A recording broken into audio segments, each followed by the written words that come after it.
ಇಂದಿನಿಂದ ದೇಶದಾದ್ಯಂತ ಹೊಸ ನಿಯಮಗಳು ಜಾರಿ ಬರ್ತಿವೆ. ವಾಟ್ಸಾಪ್ನಿಂದ ಹಿಡಿದು ಎಟಿಎಂ, ಬ್ಯಾಂಕ್ ಬಡ್ಡಿ ಸೇರಿದಂತೆ ಹಲವು ಬದಲಾವಣೆಗಳು ನಿಮ್ಮ ಜೇಬಿಗೂ ಕೂಡ ಕತ್ತರಿಯನ್ನ ಹಾಕ್ತಾ ಇವೆ. ಅದರಲ್ಲಿ ಯಾವ್ಯಾವುದು ಅಂತಿದ್ದೀರಾ? ಹೇಳ್ತೀವಿ ಕೇಳಿ.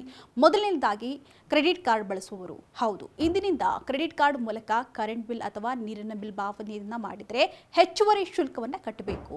ಕೋಟಕ್ ಮಹೀಂದ್ರಾ ಬ್ಯಾಂಕ್ ಒಂದು ತಿಂಗಳಲ್ಲಿ ಹೆಚ್ಚುವರಿ ಪೆಟ್ರೋಲ್ಗೆ ಕ್ರೆಡಿಟ್ ಕಾರ್ಡ್ ಬಳಕೆ ಮಾಡಿದರೆ ಶೇಕಡ 1% ಶುಲ್ಕವನ್ನು ವಿಧಿಸ್ತಾ ಇದೆ.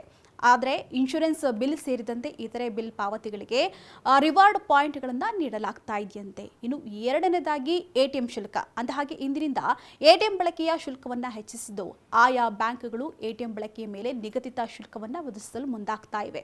ಇನ್ನು ಮೂರನೇದಾಗಿ ಎಲ್ಪಿಜಿ ಸಿಲಿಂಡರ್ ಬೆಲೆಯನ್ನು ಪರಿಷ್ಕರಿಸಿದ್ದು ಗೃಹ ಬಳಕೆ ಮತ್ತು ವಾಣಿಜ್ಯ ಸಿಲಿಂಡರ್ಗಳ ದರ ಕಡಿಮೆ ಅಥವಾ ಏರಿಕೆಯಾಗುವಂತ ಸಾಧ್ಯತೆ ಇದೆ.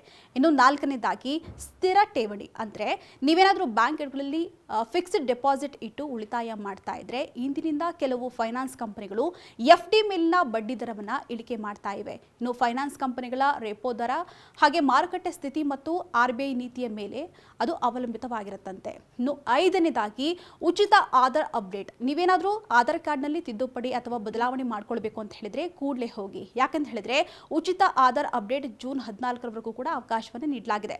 ಒಂದು ವೇಳೆ ಜೂನ್ 15ರ ನಂತರ ಆಧಾರ್ ತಿದ್ದುಪಡಿಗೆ ಮುಂದಾದರೆ 25 ಅಥವಾ 50 ರೂಪಾಯಿ ಶುಲ್ಕವನ್ನು ಕಟ್ಟಬೇಕಾಗತ್ತೆ.